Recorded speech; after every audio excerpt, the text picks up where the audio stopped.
Então, quem vai falar primeiro? Vamos aqui. Com a palavra, a senhora Letícia Antunes Arden, que tem 10 minutos prorrogáveis por mais 5. Tem menos microfone de mão aí? Você prefere, Letícia? Você vai fazer em pé aí? Você vai fazer alguma exposição de slide?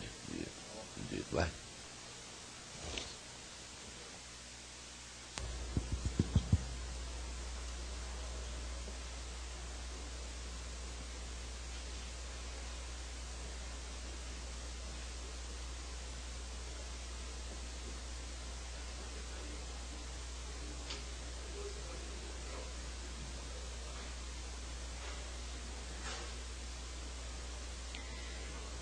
Bom dia a todos. Em primeiro lugar, eu gostaria de agradecer a oportunidade de estarmos aqui para podermos debater esse assunto que é da máxima importância para a sociedade brasileira, assim como elogiar a iniciativa dessa Câmara de Deputados no tratamento dessa questão, especialmente na Comissão de Educação. E nós vamos começar falando, então, do paisagismo e da arquitetura paisagística, assim como está colocado já nas próprias justificativas do PL em questão. E eu vou falar primeiramente sobre um conceito que parece que é amplamente conhecido, mas sob alguns aspectos nos parece um pouco desconhecido. E nós começamos buscando a...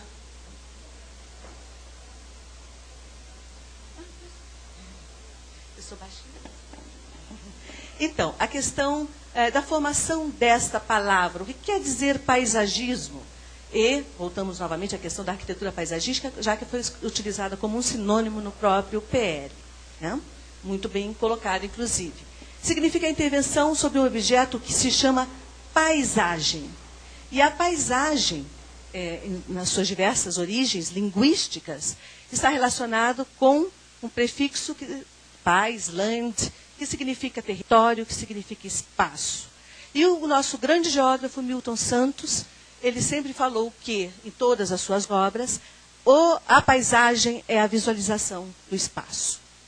E essa paisagem é formada por diversos componentes ambientais, de um sistema natural e de um sistema introduzido pelo homem. No sistema natural, nós temos aqueles que não têm vida, que nós chamamos de componentes físicos, e componentes que têm vida. No sistema antrópico, nós temos como o homem utiliza o território, o espaço, a própria presença do homem, as suas atividades sociais, econômicas, culturais, históricas, etc. E todo um regime institucional que regula essas atividades. E esses mesmos componentes ambientais nos promovem sensações estéticas e perceptivas, que boa parte delas é representada pela visão. Mas nós temos mais um conjunto de elementos que nos fazem perceber a paisagem a partir dos nossos sentidos, os seus sons, os seus odores e assim por diante. E a paisagem pode ser tratada em diferentes escalas, desde uma escala menor, a nível de um jardim, por exemplo, uma escala intermediária, de uma praça, de um parque, e chegamos a uma importância muito grande atualmente, que é a questão do tratamento das paisagens das cidades, a paisagem urbana. Sejam elas paisagens já tratadas e paisagens históricas, de extrema importância também, como patrimônio da humanidade. E até a escala regional, de uma paisagem regional que envolve as cidades e as regiões que lhes são afetas. Bom, isso nos leva a uma tipologia de paisagens muito diferenciadas. Eu vou aqui sintetizar bastante, indo desde uma paisagem que tem características mais naturais, onde prevalecem os elementos naturais da paisagem, passando por paisagens intermediárias, até chegar àquelas paisagens que são formadas essencialmente pelos elementos construídos, cuja expressão máxima é a própria cidade. Bom, por que esse conceito é desconhecido? Porque é uma grande confusão na interpretação desse termo, paisagismo. Paisagismo e arquitetura paisagística não é jardinismo, não é jardinagem. E isso é extremamente importante quando estamos tratando justamente esse assunto dentro de uma comissão de educação.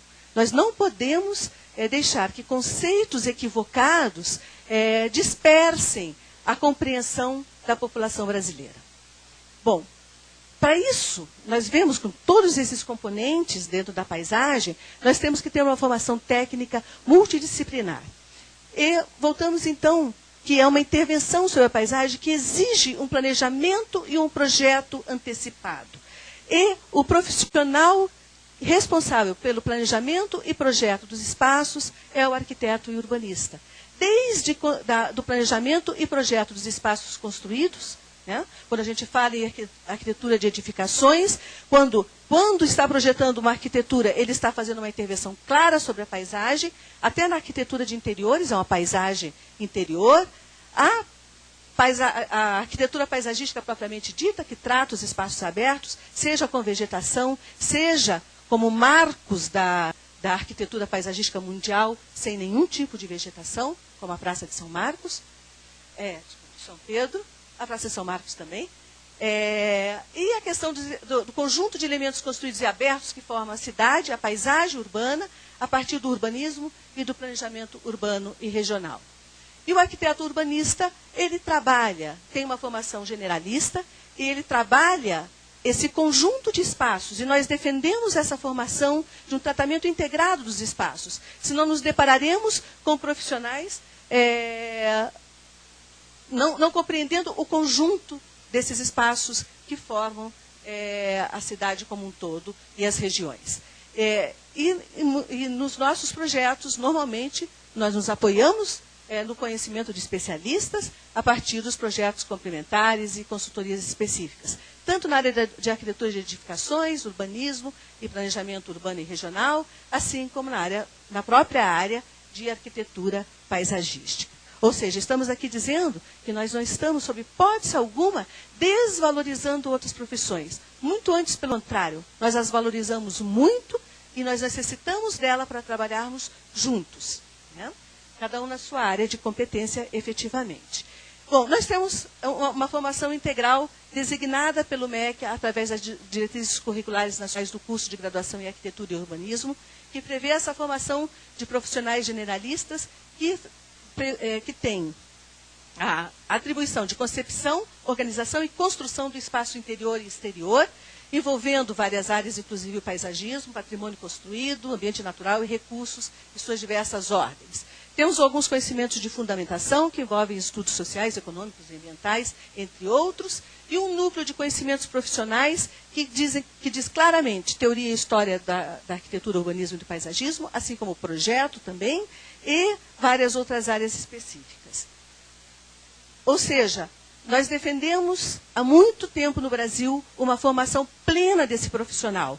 Ou seja, o profissional que concebe o espaço tem que entender, ao mesmo tempo, do ambiente construído, do ambiente aberto e do conjunto de ambientes abertos e construídos que é a própria cidade. Sob pena de nós termos uma desvinculação dos princípios técnicos, que são extremamente importantes. E por falar, então, na questão dessa formação técnica, nós temos um conhecimento completo para atuação na área do paisagismo e da arquitetura paisagística. E se outros países têm formações específicas, que normalmente outras nações têm arquitetura paisagística, vários desses países já reconhecem que há um conflito entre os profissionais e que isso tem criado uma divergência na atuação profissional propriamente dita. E outro aspecto que deve ser lembrado é que exceções, como o caso de Burle Marx, não podem ser transformadas em regras. Uma questão legal ou ilegal. Vamos avaliar. Desde 1933, o arquiteto e urbanista e o extinto engenheiro arquiteto tem atribuição das obras de arquitetura paisagística. Isso tem vários outros instrumentos legais aí no meio, mas eu vou me ater à lei que criou o Conselho de Arquitetura e Urbanismo, que reforça essa atribuição. E, no seu artigo 3º, fala em áreas de atuação privativas. A resolução número 21 do CAL especifica essas áreas, sempre incluindo a questão da arquitetura paisagística, e estabelece como área privativa dos arquitetos urbanistas, a arquitetura paisagística em toda a sua acepção, não apenas o tratamento de microespaços, de jardins, parques, etc. Então, por que essa questão ilegal? Porque já existe uma fundamentação legal, já existe um paisagista regulamentado nesse país, que é o arquiteto e urbanista. Tá? E o projeto de lei, ora apresentado, é uma grande oportunidade, é uma ótima iniciativa para se discutir efetivamente se eliminar as áreas de sombreamento e eliminar essa competitividade e essa falta de clareza que possa haver em relação à formação desse profissional que já está aí reconhecido, inclusive legalmente. O artigo 1º fala no paisagista. Há uma compatibilidade legislativa, porque é uma atribuição profissional já dos arquitetos e urbanistas desde 1933. E tem uma falha conceitual, porque entendemos que todo o teor, praticamente, desse PL faz referências a jardinistas e não a paisagistas propriamente dito, já que em momento algum nesse PL é citado como principal objeto a paisagem propriamente dita e, em momento algum, é tratada a paisagem urbana e a paisagem regional, que talvez hoje sejam os maiores problemas mundiais nesse campo. A mesma coisa acontece com relação ao artigo 2º. O artigo 3º também fala que será privativo o exercício dessa profissão, quando já existe uma resolução do nosso Conselho dizendo que essa área é privativa dos arquitetos e urbanistas.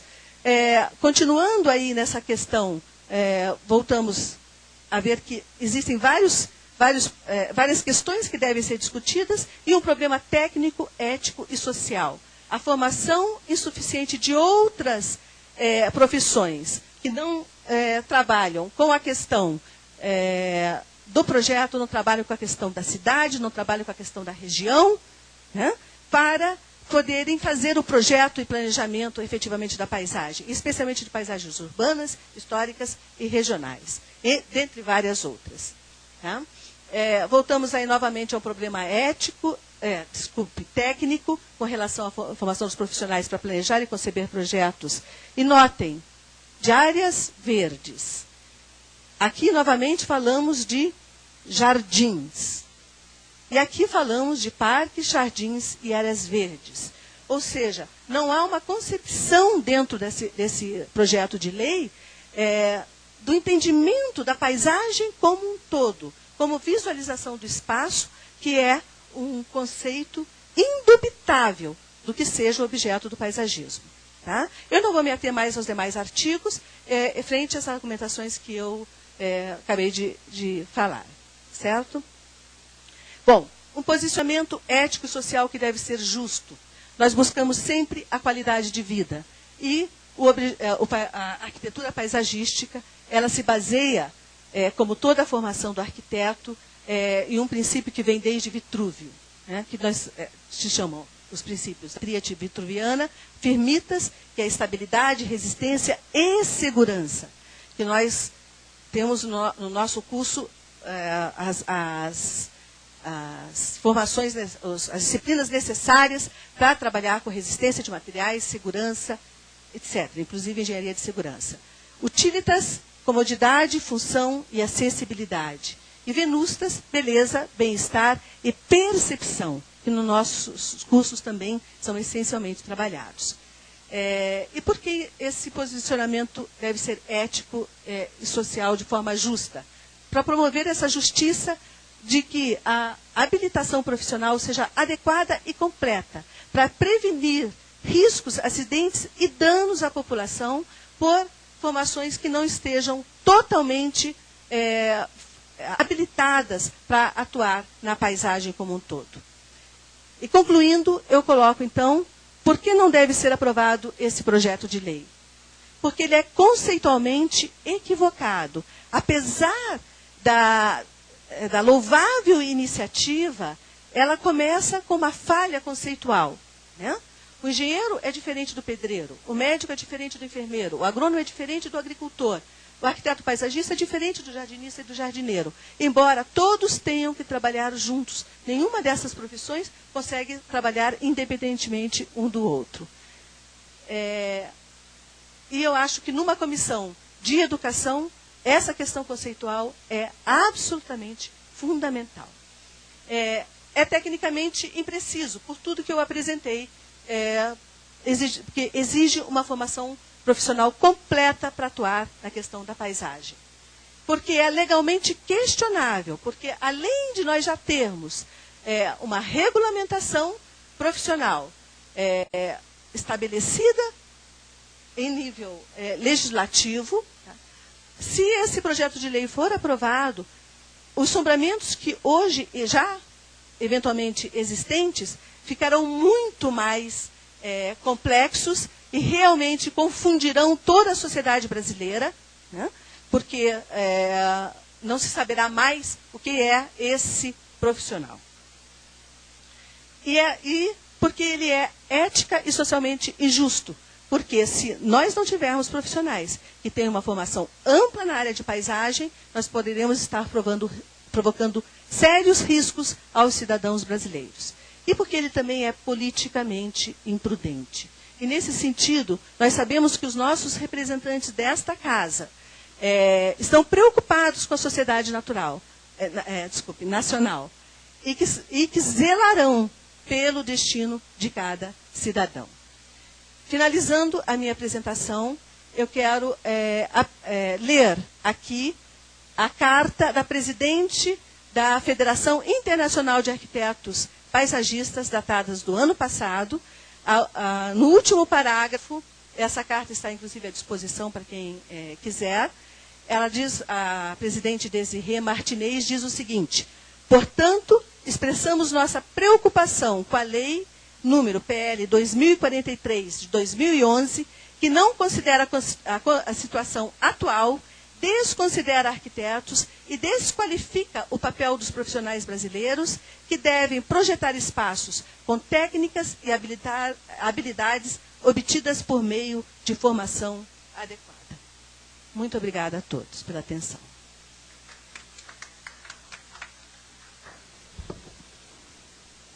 Obrigado. E vamos passar a palavra agora para a senhora Eliana Azevedo, que dispõe de 10 minutos prorrogáveis por mais 5. Pode. Os direitos iguais.